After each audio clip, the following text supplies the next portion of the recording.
이 인간들, 와, 제정신인가? 시승기에 미친 사람들, 심이세.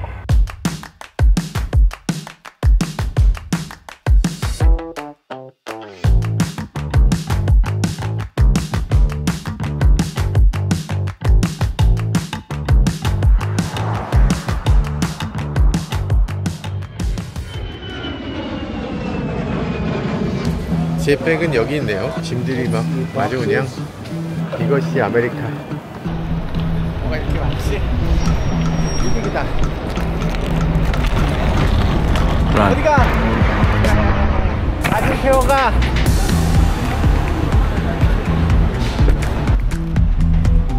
안전벨트, 안전벨트. 마이크 끼셨어요? 저기 마이크. 아니, 애들이 왜 이렇게 정신이 없지? 무슨 출장이 이래? 무슨 출장이? 비행기에서 내리자마자 찍고 있어. 네, 아무튼 알겠어요. 출발하시는 거죠? 이거 녹화 중이야? 하나, 둘, 셋. 야, 이 사람들이 제정신인가? 시승기에 미친 사람들, 심이세. 비상등을 켰어요? 아니, 비상등은 이건 한국에서만 켜는 거예요. 비상등 켜는 거 아닙니다. 그러니까 사람들이 정신없어 하잖아요. 이게 뭐야? 2열 주차는 너무하잖아. 이것이 아메리카다. 이것이 LA다. 자, 아무튼 영빈이 이렇게 만났습니다. 와, 놀라운 일이에요. 이렇게 인사도 하기 전에 원하면 타 향해서 이렇게까지 시승을 하게 되다니. 스케줄이 굉장히 빡빡하다는 얘긴 들었지만 이렇게까지 만들어놨을 줄은 몰랐습니다. 이 인간들, 와, 이틀 먼저 보내놨더니 차를 빌려서 디립다 시승을 시키는데, 와, 이게 사실 리릭은 굉장히 중요한 차죠. 아시겠지만 이 차 곧 우리나라 나옵니다. 놀랍게도 우리나라 나올 수 없을 것 같이 생겼거든요. 여러 가지 면에서 평범한 게 없어요. 모든 것들을 색다르게 만들어 놓은 차입니다. 그리고 몇 가지는 이거 우리나라에서 안 될 것 같은데 싶은 게 있습니다. 예를 들면 깜빡이 켰을 때 깜빡이가 이렇게 많은 부분이 동시에 켜져도 괜찮은가 싶은 정도로 어마어마하게 켜져요. 보통 깜빡 이렇잖아요. 근데 깜빡 이런 식으로 켜져요. 차 전체가 그냥 꿈뻑합니다. 게다가 노란색도 아니고 빨간색으로. 이거 괜찮나? 어쨌든 한국에 들어온다고 하니까 이게 또 어떤 식으로 들어오게 될지 그런 것들을 바라보는 재미도 있을 것 같네요. 그래서 지금 이 차 과연 우리나라에 들어올 수 있을지, 그리고 들어왔을 때 문제는 없을지, 그리고 정말 잘 팔릴 수 있을지, 이런 것들을 알아보기 위해서 지금 남들보다 한 발 먼저 시승을 해보는 거고요. 우리나라에서는 리릭 시승기 아마 첫 번째 리릭 시승기일 텐데 어떤 시승기가 될지 끝까지 함께 살펴보시죠. 아, 인사를 안 했네. 인사를. 무슨 출장이 이래? 안녕하세요, 모카 김한영입니다. 이제부터 시승기 할게요. 어우, 정신이 없네. 지금 저희 10시간을 날아서 왔는데 아침 8시였어요 자, 8시부터 한번 시승을 해보도록 합니다. 오, 옆에 포드 마키가 있네요. 마키. 바퀴가 너무 작지 않나요? 너무 가성비의 차 같은 느낌이 딱 들어요. 좀 멋있다는 느낌은 그다지 든다고 하는 사람도 있는 것 같고, 로데오 거리를 향해 가고 있는데 압구정 로데오를 가는 기분이에요. 이게 왜 이렇게 익숙하냐. 그리고 지금 가는 곳은 산타모니카를 지나서 그 이름도 슬픈 말리부를 향해서 가고 있습니다. 아, 말리부 좋았는데 왜 이렇게 슬픈 이름이 돼버렸을까. 여기서 서야 돼요. 그리고 가야 돼요. 다 서고 가잖아요. 이거 서고 가지 않는 사람들은 한국 사람밖에 없습니다. 무조건 섰다 가야 돼. 안 그러면 무조건 단속이야. 200불 낼 수 있습니까? 지금 26만원 내야 돼요. 저거 안 썼다 가면. 길에 차들이 좀 달라 보이지 않습니까? 여기 LA 얼마나 더운 곳입니까? 근데 차들 보면은 썬팅이 안 돼 있어. 얼굴이 다 보이잖아요. 이게 옳게 된 썬팅이지 70% 넘으면은 경찰이 와서 바로 찢습니다. 그리고 바로 벌금도 내셔야 돼요. 경찰이 현행범으로 단속해. 예전에 비해서는 많이 한다 이런 분위기 있지만 그래도 서로 얼굴이 마주 보이는 정도는 다들 하고 있습니다. 이렇게. 자, 지금 이 차 조금 더 살펴보고 그리고 다시 이어가도록 할게요.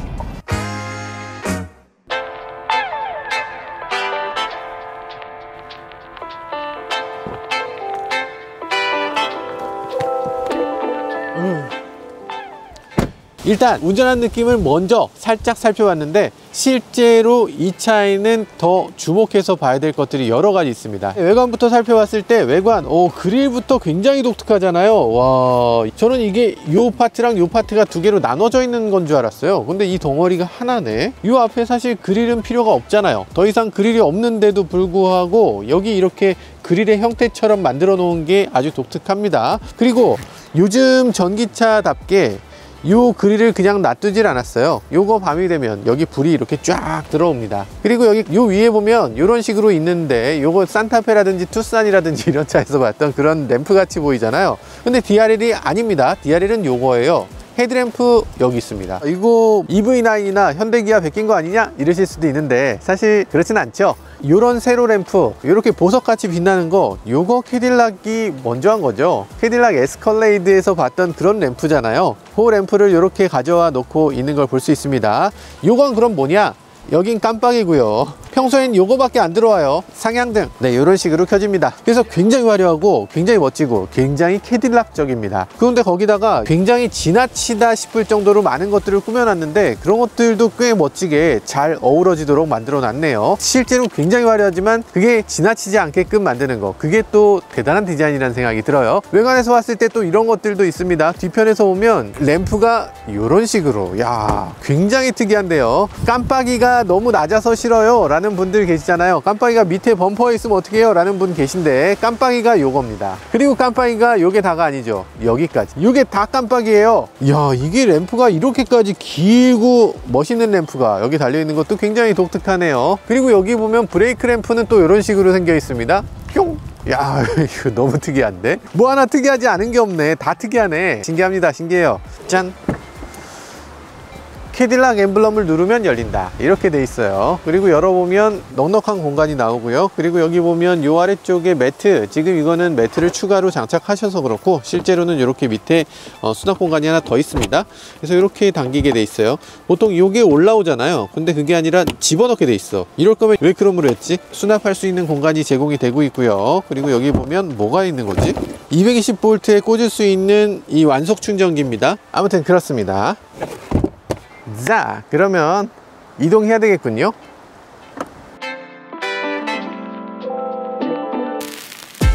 실내 들어오면 정말 색다른 느낌이 드네요. 일단 이 디스플레이 자체가 아주 시원시원하고, 계기판도 그냥 이거지. 계기판이 이렇게 생겨야지. 동그라미 두 개, 그게 말이 됩니까? 이렇게 가운데 원형 속도로, 그리고 계기로, 사실 바늘만 갖고서 속도를 보여주면 요즘은 안 된다고 하더라고요. 특히 미국 사람들이 일단 바늘 시계를 못 읽잖아. 그런 정도이기 때문에 이 숫자를 꼭 보여줘야 됩니다. 특히 미국에서는. 우리나라도 아마 대부분은 이젠 숫자가 훨씬 편하다고 느끼실 것 같아요. 그렇기 때문에 숫자를 해야 되지만, 그래도 바늘이 있다면 그것도 잘 보여야죠. 그래서 지금 가운데 바늘이 있고 거기 숫자도 더해진 걸 볼 수 있습니다. 그리고 그 가장자리에 보면 턴 바이 턴으로 다음번에 어떻게 해야 된다는 걸 항상 여기 띄워주고 있어요. 이거 꽤 도움되는 계기인데요. 지금 이 구글 안드로이드 오토모티브를 잘 사용하고 있어서 구글 맵이 잘 융합되어 있고, 그리고 그 남는 이 영역도 이렇게 반쯤 가려지는 거 분명히 있지만 그래도 턴 바이 턴으로 어떻게 가야 된다는 걸 적극적으로 보여주고 있다는 거, 이것도 아주 좋은 지점이라는 생각이 드네요. 이게 굉장히 재밌는 게 초록색 네모거든요. 여기 가려져요. 구글 맵이라고 써 있는 게 가려지고 실제 정보는 여기 보여집니다. 이 왼쪽 아래. 그래서 핸들에 가려져도 항상 잘 보이게끔 이렇게 만들어 있죠. 이쪽에 가려지는 부분 뭐 있을까? 여긴 비워놨습니다. 여기는 별다른 내용이 없어요. 이래야죠. 이렇게 만들어 있죠. 실제로 커브드기 때문에 약간 독특한 느낌 들고, 그리고 윗부분이 조금 깎여 있습니다. 깎여 있는 것도 아주 재밌네요. 이렇게 위가 깎여 있고 둥글고 휘어 있고 이렇게 만들려면 뭐 해야 되죠? 네, OLED여야 됩니다. OLED의 넘버원은 LG 디스플레이잖아요.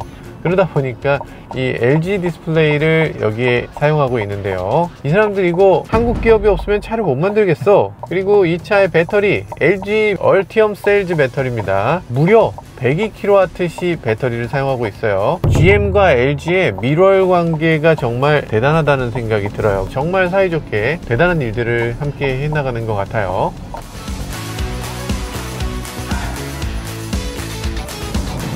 자, 이렇게 고속도로에 들어왔으니까 우리 해봐야 될 게 있죠. 어댑티브 크루즈 해봐야죠. 120km로 세팅했어요. 이 차는 안타깝게도 슈퍼 크루즈가 빠졌습니다. 슈퍼 크루즈가 없는 옵션이에요. 근데 뭐 오히려 잘 됐어요. 왜냐하면 우리나라에 들어오는 것도 슈퍼 크루즈 안 되거든요. 슈퍼 크루즈는 HD 맵이 있어야 되는 거고 어댑티브 크루즈는 맵이 없어도 됩니다. 그렇기 때문에 어댑티브 크루즈만 갖고서 한번 지금 달려보는데요. 굉장히 부드럽고, 근데 부드럽다는 게 좋은 의미도 있고 나쁜 의미도 있는 것 같아요. 확실히 나 어댑티브 크루즈 작동되는 중이야 라고 딱 느끼게끔 해주질 않네요. 물에 술 탄 듯 술에 물 탄 듯 이런 느낌으로 가서 지금 작동되나 이런 불안감이 있습니다. 여기 감속해 줘야지. 앞차가 브레이크 밟았으면 감속하는 느낌을 조금 줘야죠. 도대체 사람이 운전하는 건지 얘가 운전하는 건지 모르겠다. 너무 모르겠어서. 근데 운전자조차 몰라. 어쨌든 굉장히 부드럽고요. 차선을 제대로 유지해 주는 것도 부드러워서 아 요거 잘 해줄까 하는 느낌이 들어요. 어쨌든 중요한 것은 우리나라에도 사용될 만큼 어댑티브 크루즈가 이제 된다는 거죠. 그전에는 오로지 슈퍼크루즈만 돼야 돼. 슈퍼크루즈 없으면은 어댑티브 크루즈가 아예 안 되는 거예요. 그래서 지금 쉐보레 트레일블레이저 같은 경우 슈퍼크루즈가 들어가야 되는데 그게 안 들어가서 맵이 없어서 제대로 핸들을 돌려주지 못하는 그런 문제가 있었죠. 그런 경우가 되게 많습니다. 심지어는 타오 같은 굉장히 럭셔리한 자동차들 1억짜리 자동차인데도 그게 어댑티브 크루즈가 제대로 안 되는 거예요. 그런데 그나마 이제는 그냥 어댑티브 크루즈를 넣어주니까 이것 덕분에 우리나라에서도 어댑티브 크루즈를 즐길 수 있을 걸로 보여집니다. 그럼 슈퍼크루즈는 뭔데 그러냐? GM이 자부심을 갖고 있는 어댑티브 크루즈 기능이죠. 슈퍼크루즈를 작동시키게 되면 페달 당연히 떼고 핸들에서 손을 떼고 그냥 있어도 당연히 운전을 해준다라는 게 슈퍼크루즈입니다. 차에서 일어나는 모든 일들을 다 알아서 해준다는 거예요. 손을 뗀다는 거, 그 전까지는 손 뗄 수 있는 차가 없었잖아요. 테슬라만 해도 손을 못 떼잖아. 그런데 이 GM 슈퍼크루즈만큼은 손을 떼는 것을 오히려 권장합니다. 손 떼세요. 왜 운전대에 잡고 있어요? 이러는 거예요. 그러면 그 운전자가 뭐 딴짓해도 되나? 그건 아니고요. 운전자는 계속 앞을 봐야 됩니다. 여기 있는 카메라를 가지고서 운전자의 눈을 계속 모니터링을 해요. 근데 이 차는 그 슈퍼크루즈가 빠진 거기 때문에 여기 카메라가 없고요. 슈퍼크루즈 있는 차들은 여기 카메라를 통해서 운전자의 눈을 봐야만 계속 슈퍼크루즈로 작동되게 됩니다. 그러니까 HDA하고 사실 큰 차이가 없거든요. 슈퍼크루즈가 테슬라처럼 이렇게 갈 수 있는 건 아니에요. HDA처럼 그렇게 가는 거라서 내비게이션 기반 오토파일럿도 안 되거든요. 진짜 자율주행이라기보다는 현대차의 HDA랑 비슷한데 손을 떼도 되는 HDA다. 뭐 이렇게 보는 게 좋을 것 같습니다. 이 차도 안타깝지만 어댑티브 크루즈만 되는데 핸들을 돌려주는 기능 정도는 사실 해줘야 되는 게 아닌가. 당연히 돼야 되지 않나? 아니 요즘 핸들 안 돌려주는 차가 어딨어. 모닝도 돌려줘요. 아반떼도 돌려주고 다 돌려주는데 이게 우리나라에 나올 때 1억에 팔 텐데 이 슈퍼크루즈가 없으면 또 핸들을 못 돌려준다는 게 너무 안타깝게 느껴집니다. 지금 GM의 ADAS 정책이 뭐가 잘못됐어요. 슈퍼크루즈에 너무 몰입을 한 나머지 슈퍼크루즈가 아닌 차들은 당연히 돼야 되는 기능들을 그냥 삭제하고 나와버리니까 이게 우리나라에서 파는데 큰 어려움이 되고 있는 것 같습니다. 이런 것들이 경쟁력을 너무 많이 해치고 있거든요. 이건 조금 너무 선 넘지 않나. 이 차는 로드 노이즈 저감 장치 이런 걸 달고 있어요. 제네시스에는 RANC 이렇게 있잖아요. 그래서 로드 노이즈 컨트롤을 해주는 그런 기능을 갖고 있는데 이 차도 마찬가지로 그런 기능이 있습니다. 근데 이 차가 더 잘해주는 것 같아. 로드 노이즈가 더 극단적으로 지금 줄어드는 느낌이 있거든요. 그래서 아스팔트를 지날 때 보면 진동은 확실히 들어오는데 소리가 꽤 억제되는 걸 볼 수 있네요. 원페달 드라이빙 온 오프가 있어요. 그래서 온 오프를 통해서 이렇게 원페달 드라이빙을 들어갈 거냐 말 거냐 이런 것들을 한 번에 딱 정할 수 있게 돼 있네요. 이쪽에 있는 이 버튼 아주 이상하죠. 이 버튼은 뭐냐면 리젠 온 디맨드라고 해서 이런 것들 누르고 있는 동안에 회생 제동량을 크게 해줍니다. 그래서 브레이크를 발로 밟아서 세우는 게 아니라 이걸 당겨서 브레이크를 할 수 있는 거예요. 회생제동을 극대화시킬 수 있다는 점에서 큰 장점이라고 할 수 있어요. 그런데 실제로 이걸 쓰느냐? 저는 한 번도 안 쓴 것 같아요.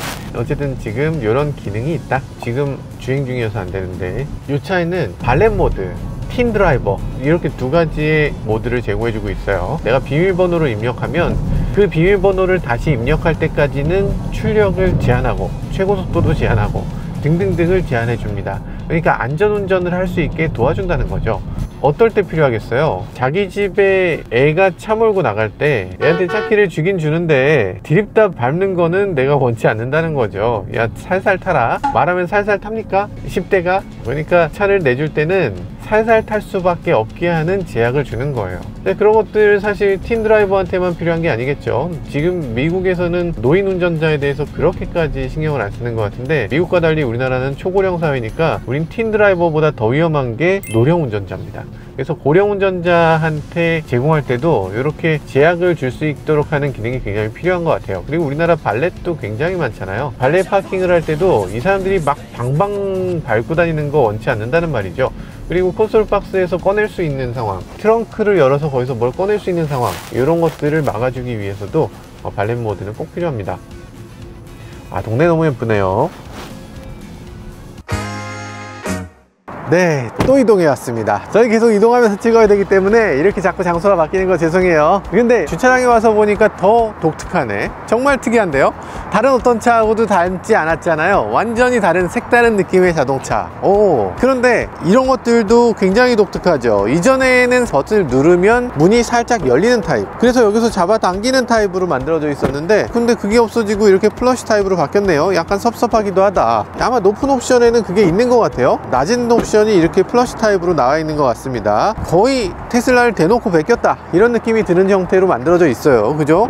근데 저는 이게 오히려 좋아 보입니다. 요걸 한번 누르고 요걸 한번 당겨야 되면 더 불편하잖아요. 두 번 해야 되잖아. 마찬가지 뒤도 그래요. 뒤는 당기는 위에 스위치도 없습니다. 요걸 누르고 나서 이만큼 열어주면 이렇게 당겨야 돼. 누르고 당기는 건 좀 이상하잖아요. 그래서 저는 이렇게 나오는 게 더 좋은 것 같고, 우리나라는 이렇게 수입되면 좋겠다는 생각이 들어요. 자, 그리고 지금 이 차 아까 트렁크 열 때 어떻게 열었어요? 캐딜락을 눌러서 열었잖아요. 마찬가지 여기도 캐딜락을 눌러서 열도록 되어 있습니다. 전기차 충전하는 충전 포트가 이렇게 생겼어요. 닫을 때는 마찬가지로 이렇게 누르게 되어 있습니다. 근데 뭔가 조금 이상하죠. 굉장히 고급스러운 자동차에 달려있는 것 같은데 열리는 느낌은 그렇게 고급지지 않아요. 약간 전동인 게 어디냐 싶긴 하지만, 일단 요거 자체가 이렇게까지 컸어야 되느냐 하는 얘기도 있어요. 사실은 필요한 곳이 있습니다. 중국이죠. 중국은 완속 충전 포트랑 급속 충전 포트를, 이 두 개의 포트가 필요하기 때문에 충전기 꽂는 곳이 여기 이만큼은 있어야 돼요. 그래서 여기다가 또 하나의 포트를 만들어 줘야 되는 거죠. 우리나라 자동차들은 이런 형태의 밴더를 갖고 있는 자동차가 거의 없는데, 정말 중국에 수출하겠다는 생각이 있다면 이 정도의 면적을 만들어 줄 필요가 있어요. 실제로 이 리릭은 중국에서도 생산하는 자동차, 중국에서도 아주 캐딜락의 주력 전기차입니다. 그렇기 때문에 이런 식으로 포트도 널찍하게 뽑아 놓은 거죠. 저희 PD님이 이 차의 프렁크가 너무 보고 싶다고 하셔서 프렁크를 살짝 보여드리도록 하겠습니다. 젖히는 게 따로 없고요. 그냥 올리면 됩니다. 자, 프렁크 어떻게 생겼나? 이걸 열면 될까요? 열면 안 되는 걸 연 것 같죠? 사실은 이게 지금 뭐 프레임도 아니거든요. 그냥 이 자체를 고정하기 위한 거예요. 그래서 만약에 여기다 프렁크를 만들어 넣으려고 하면 그냥 넣을 수 있습니다. 요만큼이 그냥 공간이에요. 지금 아이오닉 같으면 여기다가 다 이렇게 구멍을 파서 이렇게 프렁크를 만들었겠지. 왜 안 만들었지? 자, 아무튼 프렁크는 없습니다. 요런데 되게 디테일이네요. 요런 흡음재에다가 캐딜락 로고를 새겨놨어요. 요거는 뭐 사실 성능하고 아무 상관없지만, 이 흡음재는 그대로 쓰는 게 아니고 찍어서 만드는 거거든요. 그럼 찍을 거면 거기다가 캐딜락 엠블럼을 새겨도 되는 거잖아. 우리나라는 요런 거 하는 그런 멋을 잘 모르죠. 요런 데도 캐딜락 엠블럼, 와 멋지다. 이 차는 캐딜락 엠블럼에 대한 애정이 넘치는 차입니다. 후드를 열어도 있지만 여기도 있죠. 트렁크에도 있죠. 그리고 심지어는 요런 데도 있습니다. 여기에 엠블럼을 박아 놓는 차가 어딨어. 충전구에도 있죠. 당연히 여기도 있겠지. 스티어링 휠에 당연히 있겠죠. 요 다이얼에 또 있어요. 마치 캐딜락이라는 걸 말 안 해주면 사람들이 모른다는 듯이. 그리고 요 다이얼은, 다이얼을 돌릴 때 엠블럼은 돌아가지 않습니다. 다이얼만 돌아가도록 이렇게 만들어 놓고 있어요. 신경 많이 썼다.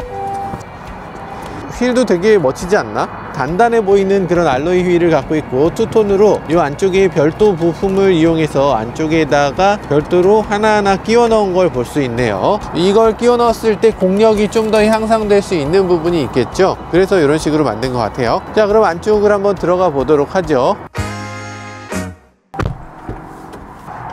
이 차의 굉장히 특이한 점은 어쨌든 파노라믹 디스플레이가 여기 어마어마하게 크게, 그리고 되게 예쁘게 자리 잡고 있다는 겁니다. 휘어 있기도 하고, 그리고 하나의 디스플레이가 이렇게 이어져 있어요. 요즘 들어서 제네시스 같은 경우에 하나의 디스플레이를 이어서 이렇게 기다랗게 만들고 있잖아요. 그런 것하고 비슷한 느낌입니다. 이거 인치 수로는 33인치라고 해요. 33인치인데 왜 제네시스랑 비슷한 느낌이지? 그러니까 요즘 들어서 조금 인치라는 표현을 좀 바꿔야 될 것 같아요. 왜냐하면 이 차의 인치는 왜 그렇게 기냐? 요 끄트머리가 이렇게 뾰족해요. 요 끄트머리 끄트머리 뾰족한 데에서 대각선으로 쭉 해서 여기까지 가니까 이렇게 되면은 인치가 어마어마하게 나오겠죠. 그러면 가장자리 이렇게 해서 이렇게 만들면 100인치 가능, 이렇게 가면 100인치 가능합니다. 그런 게 맞나? 가장자리 이렇게 뾰족하게 하는 거를 인치로 더해야 돼요? 그래서 저는 디스플레이라는 게 인치로 가서는 안 되고 면적으로 가야 좀 제대로 된 면적을 알 수 있을 것 같습니다. 자, 어쨌든 그래서 이 차는 33인치 디스플레이라고 하는 디스플레이를 갖고 있고요. 보통 다른 자동차에 비해서 어떤 것이 좋으냐? 보통 다른 자동차는 여기 디스플레이 두 개가 이렇게 있죠. 여기 비어있고 여기 비어있잖아요. 자석으로 뭘 붙인다거나 뭐 지문 인식을 한다거나 이런 쓸데없는 용도로 사용하고 있죠.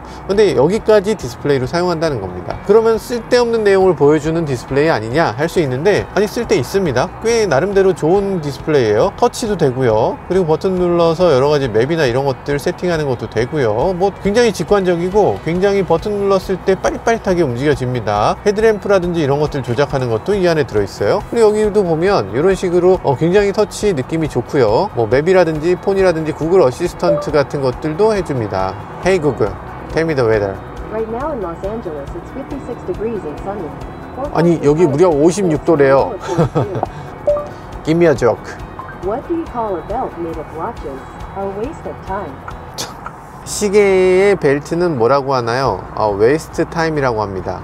웨이스트 타임. 우리나라에서는 시벨이라고요? 처음 번역하셨다. 이런 구글 어시스턴트라든지 아마존 알렉사 같은 것들도 직접 이렇게 지원을 해주고 있어요. 구글 뉴스도 지원을 하네요. 그래서 구글 뉴스를 이렇게 볼 수 있다. 그러니까 이 차에 굉장히 많은 IT 부분을 구글한테 맡긴 거죠. 그러다 보니까 구글이 이걸 굉장히 잘 해놨습니다. 자동차 회사들이 하는 것보다 조금 더 적극적으로 더 다양한 기능들을 제공해주고 있는데 뭐 괜찮아 보입니다. 그리고 터치 디스플레이는 여러 가지 기능들을 이렇게 제공하면서 동시에 이런 식으로 기능들을 터치만이 아니라 이렇게 다이얼로도 사용할 수 있도록 해놓고 있어요. 그리고 여기 있는 버튼들을 이용해서 홈 버튼, 내비 버튼, 음악 버튼 이런 식으로 버튼들 4개를 또 제공해주고 있습니다. 여러 가지로 봤을 때 BMW라든지 벤츠라든지 이런 데서 사용하는 그런 커맨드 다이얼하고 굉장히 비슷해요. 그런데 그런 아이드라이브하고 정말 다른 점은, 아이드라이브는 그게 역사와 전통이 있기 때문에 모든 사람들이 다 사용할 줄 아는 거죠. BMW를 한 번씩은 다 몰아봤을 거잖아요. 그러니까 아이드라이브는 누구나 굉장히 익숙해지는데, 이거는 지금 처음 사용하는 사람 입장에서는 홈이 어딨지? 더듬더듬 해야 되는 그런 어려움이 있어요. 그래서 빨리빨리 들어가기 어렵다는 부분이 조금 아쉬운 부분이긴 한데, 나중에 금방 익숙해질 수 있는 부분이니까 나름 괜찮아요. 그리고 스티어링 휠에 있는 이런 버튼들도 뭐 나름대로 직관적으로 잘 만들었습니다. 뭐 특별히 이해가 안 되거나 그런 부분은 없어요. 그리고 인테리어에서 많은 부분이 굉장히 화려합니다. 이런 것들 굉장히 화려하게 보이고요. 사실 저희는 옵션이 굉장히 낮은 트림이기 때문에 이 높은 옵션을 살짝 보여드리면 이렇게 생겼어요.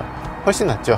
저희가 빌린 차가 이 옵션이 없는 차니까 좀 양해하고 봐주시면 좋을 것 같아요. 일단 이 부분은 굉장히 캐딜락적입니다. 캐딜락에 있는 버튼들의 나열 같은 느낌이 들고요. 다른 메이커들 뭐 현대차도 많이 이런 느낌으로 했었는데, 그리고 벤츠도 이런 느낌으로 했었는데 캐딜락만큼 잘 어울리는 차는 없는 것 같아요. 그리고 공조장치는 이건 정말 캐딜락적인데, 캐딜락의 넓은 그릴 그런 것들을 이렇게 캐딜락의 그 엠블럼을 형상화한 것 같은 그런 모습을 보여줍니다. 그리고 이 자체가 캐딜락의 전통적인 그릴의 느낌이잖아요. 그런 느낌인데다가 요걸 움직였을 때 굉장히 특이한 점은 요 가운데가 두 개로 나눠져 있는 게 대부분인데, 요 자체를 그냥 하나의 덩어리로 만들어낸 거죠. 하나의 덩어리로 만드니까 더 좋은데요. 이렇게 하면 닫히고 이렇게 하면 열리고, 위, 아래, 좌우. 이쪽도 그러네요. 좌우, 위, 아래.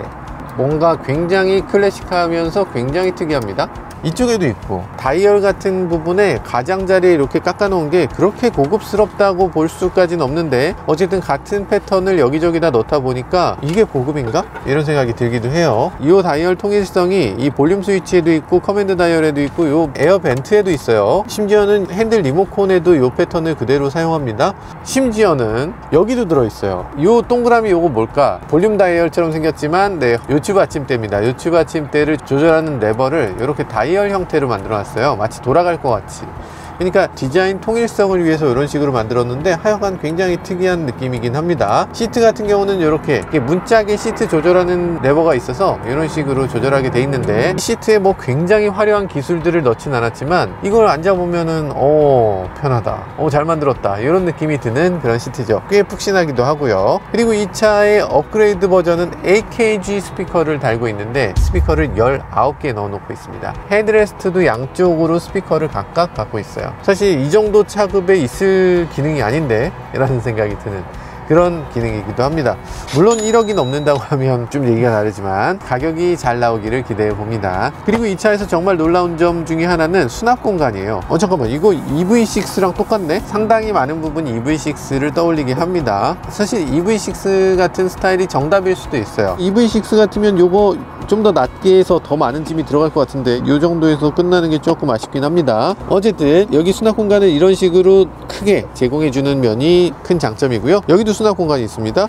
무선 충전 패드는 여기 있어요. 무선 충전이 여기 있는 건 조금 섭섭하기도 하다. 그리고 여기 보면 USB-C가 하나, 여기도 USB-C가 하나 있네요. 여기에 또 12V 아울렛이 있고요. 여기도 USB-C가 있네요. 계속 의외의 장소에서 USB-C를 만나게 되는데, 사실 우리나라 같으면 정리하는 걸 굉장히 좋아하죠. USB-C가 여기 하나 있고 저기 하나 있으면 납득이 안 되는 겁니다. USB-C가 몰려 있어야지.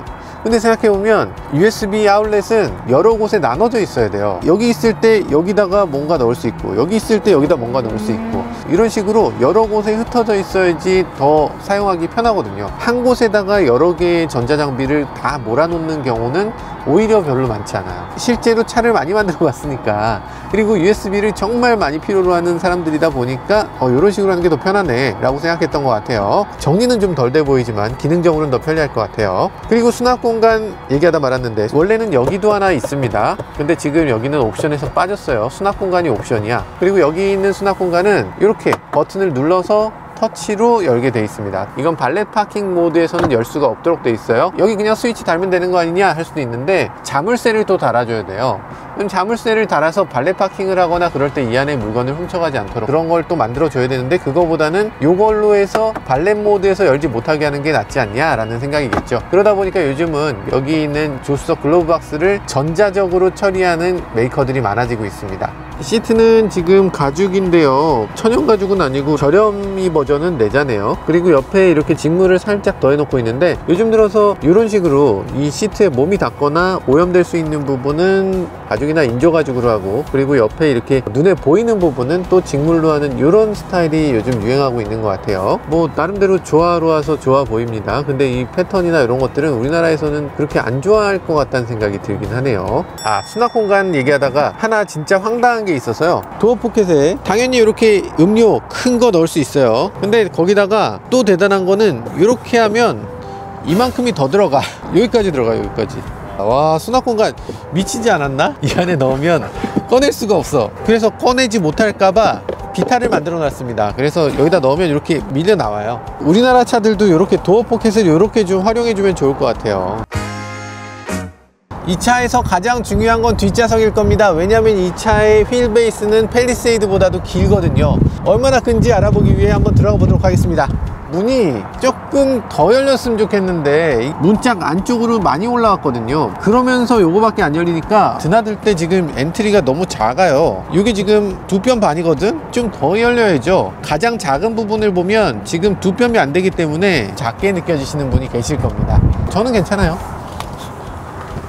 자, 그래서 뒷좌석에 앉았을 때 이 느낌은 일단 무릎 공간 어마어마해요. 다리를 꼬고 앉아도 한참 남는 정도죠. 되게 길다 라는 느낌이 들지만 그게 뭐, 그러니까 이 차가 SUV의 형태를 갖고 있는데 실제로 SUV라고 하기에는 너무 낮아요. 그래서 뒷좌석에 앉았을 때 이 레그룸은 어마어마하게 긴데, 그렇다고 시트 하나를 더 넣을 수 있는 정도 크기는 아니거든요. 우리가 휠 베이스가 팰리세이드보다 긴 차라고 하면 아이오닉 5, 아이오닉 6 이런 차들도 팰리세이드보다 깁니다. 이 휠베이스가 길다는 것에 대해서 뭔가 크게 오인하고 있는데, 전기차에서 휠베이스 긴 건 그냥 당연한 거고, 그걸 실내 공간에 얼마나 녹여내느냐 이건 또 다른 문제입니다. 이 차는 어쨌든 휠베이스는 길어요. 근데 실내 공간은 그다지 넓진 않습니다. 폭은 팰리세이드와 거의 똑같고 딱 2mm 더 길다고 합니다. 그러니까 팰리세이드와 폭이 거의 비슷한데 느낌은 그렇게까지 크다는 느낌은 들진 않네요. 그럼 그 휠베이스, 그 폭 다 어디 갔어? 그게 사실은 현대기아가 그 부분을 너무 잘해요. 같은 면적을 가지고 실내 공간을 더 많이 뽑아내는 기술, 그게 현대기아가 굉장히 앞서 있습니다. 지금 여기서 딱 보면 이 차 앞부분에 쓰여지지 않는 공간이 굉장히 많아요. 저 계기판 바로 너머로 유리에 손을 한번 뻗어보세요. 유리가 닿질 않아요. 굉장히 먼 거리에 있고 저 공간은 사실은 버려지는 거거든요. 만약에 현대기아가 이걸 만들었으면 조금 더 이 대시를 앞으로 밀고 시트도 앞으로 약간 밀어서 뒷좌석도 좀 더 밀고 트렁크도 좀 더 밀고 이런 식으로 공간을 더 뽑았을 텐데, 그런 것들이 GM에서는 그렇게까지 중요하게 여겨지진 않았던 것 같아요. 우리나라 사람들만큼 실내 공간의 크기에 대해서 정말 중요하게 생각하는 메이커는 그렇게 많지 않으니까, 그래서 아마 이런 세팅이 된 것 같습니다. 자, 이제 파노라믹 글래스도 한번 사용해 보도록 하죠. 스크린을 열어보면요, 어우, 엄청나게 크네. 엄청나게 큰 스크린이 이렇게 쭉 열려지고요. 좋은데? 굉장히 시원한 이런 글래스 루프를 사용하고 있고요. 시원한 글래스 루프 사용하는 걸로 치면 사실 테슬라만큼 대단한 차가 없죠. 그래서 테슬라 정도 수준은 확실히 아니지만 그래도 2열에 앉았을 때 와, 시원하다 이런 느낌이 듭니다. 뒤쪽에도 수납 공간이 엄청납니다. 지금 이 차는 4좌석에 앉은 사람이 다 1.5리터 페트를 들고서 이렇게 마실 수 있는 정도의 그런 수납 공간을 보여줘요. 그리고 USB-C 뒤쪽에 2개 이렇게 마련되어 있고요. 그리고 여기 이렇게 폰 같은 것도 올려놓을 정도의 수납 공간을 제공하는데, 야, 폰 살짝 안 들어가네. 이거 굉장히 킹받겠다. 너무 놓고 싶은데 안 들어가네. 이렇게 놨을 때는 안 떨어지고, 다들 한 번씩 이러면서 한번 놔볼 것 같아요. 애매한 그런 크기, 좀 아쉽다. 어쨌든 이 차는 상위 트림이 아니기 때문에 여러 가지에서 조금 아쉽게 느껴지긴 합니다. 소재감 같은 것들이 그렇게 고급스럽지 않네요. 이거보다 더 고급으로 만들어주면 참 좋겠는데. 헤드레스트 같은 경우는 지금 조금 작아요. 후방 추돌 당했을 때 머리를 제대로 보호해줄 수 있을 것인가 하는 의문이 드네요. 이게 괜찮을까 과연? 팔걸이는 뭐 굉장히 든든한 팔걸이를 갖고 있네요. 열 때 덕 이렇게 열려요. 팔걸이 자체가 굉장히 넓어서 양쪽에 앉은 사람이 이 팔걸이 하나 가지고 싸우진 않을 것 같아요. 각각 올려놔도 아주 만족스러울 것 같습니다. 컵홀더도 여기 마련되어 있고요.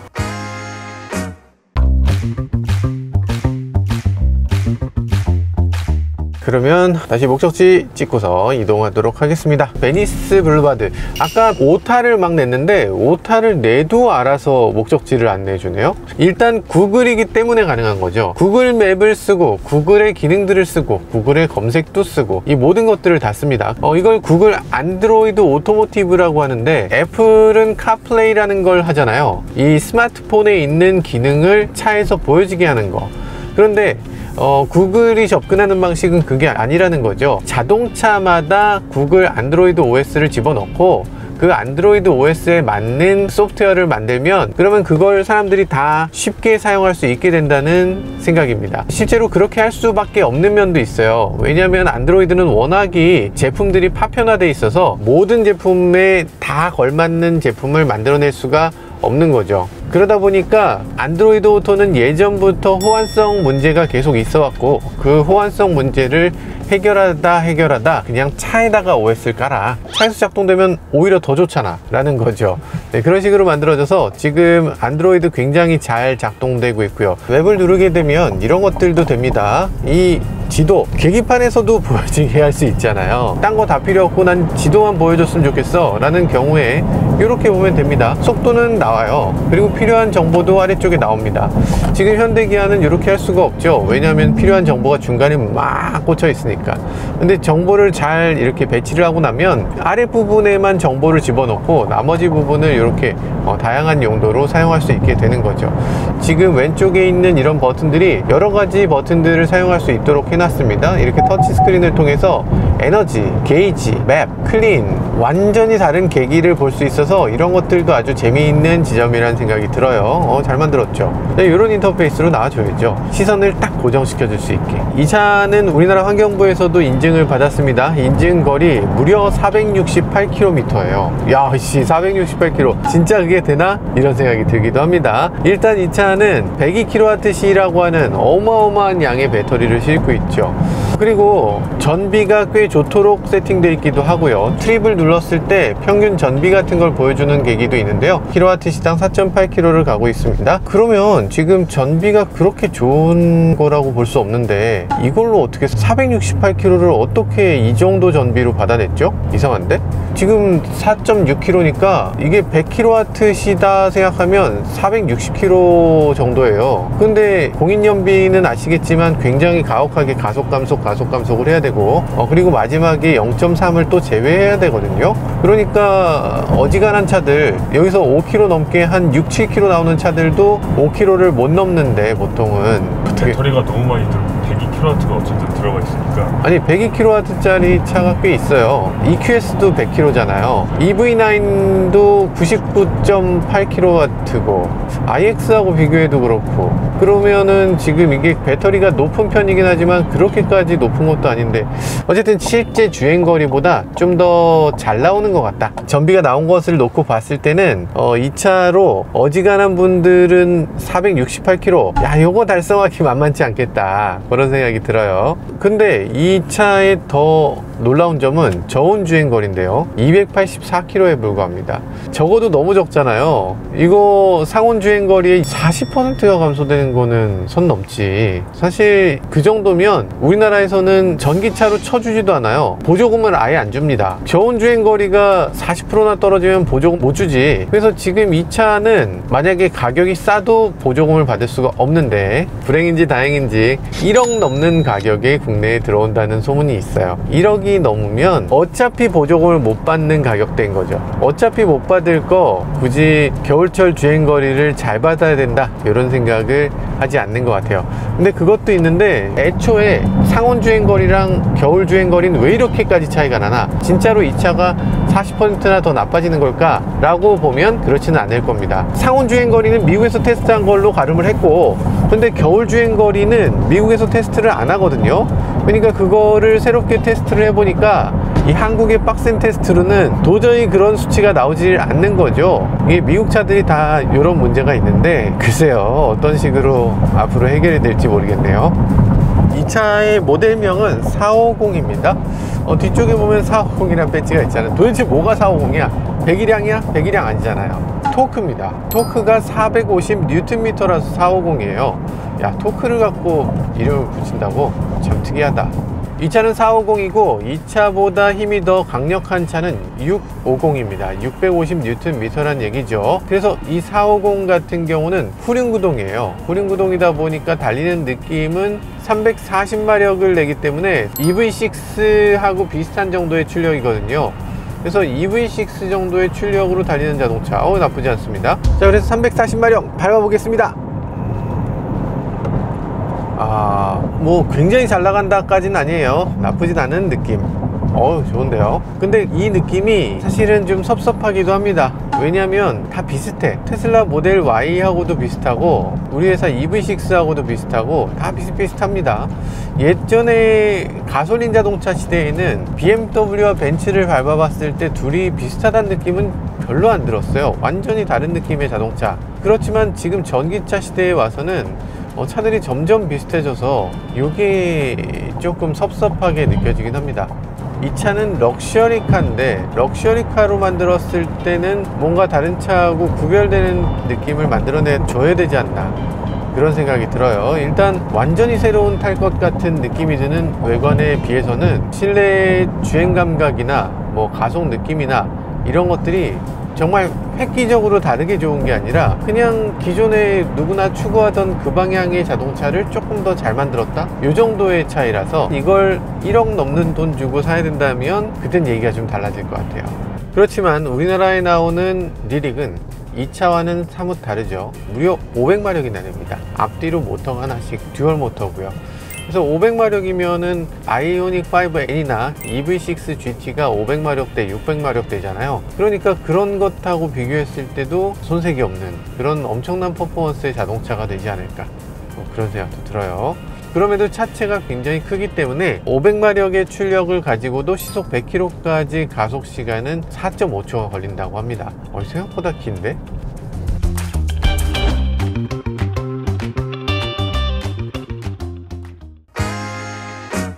네, 오늘 이렇게 캐딜락 리릭 빠르게 살펴봤는데요. 사실 기대가 큰 자동차입니다. 앞으로 우리나라에 나올 때 또 어떤 모습으로 나오게 될지, 어떤 옵션으로 나오게 될지도 기대가 되고요. 여러 가지로 잠재력이 높은 자동차인데 가격 책정을 잘못해서 못 팔게 되면 안 되겠죠. 당연히 우리나라에 나올 때 가격 책정 잘 해주실 걸로 믿고요. 7천만 원 가면은 너무 좋을 것 같습니다. 저는 우리나라에 나오는 많은 자동차들이 이상하게 풀옵션으로만 나오는 게 좀 이해가 안 돼요. 그러니까 타호라든지 이런 자동차들 좀 더 깡통 모델도 나와도 되잖아. 왜 무조건 최고 트림만 가져오나 하는 생각이 들어요. 이 리릭 같은 경우도 지금 4륜구동, 후륜구동 이렇게 두 가지가 있는데 저는 지금 타보는 이 후륜구동 아주 훌륭하다고 생각되거든요. 이 정도면 잘 달리고 주행거리도 길고 승차감도 우수해서 그냥 후륜구동에 저렴한 세팅으로 가져오면 그것도 괜찮겠다는 생각이 듭니다. 자, 7천만 원 기대해 봅니다. 안 되겠죠? 8천만 원까지 8천만 원 기대해 봅니다. 자, 아무튼 저희 너무 번개불에 콩 구워 먹듯이 시승했는데요. 더 자세한 시승은 이 차 리릭이 국내에 들어오게 되면 그때 한번 다시 찍어보도록 하겠습니다. 그거 보시려면 뭐 해야 되죠? 네, 구독, 좋아요, 알람 설정까지 부탁드려요. 지금까지 저는 모카 김한용이었습니다. 감사합니다.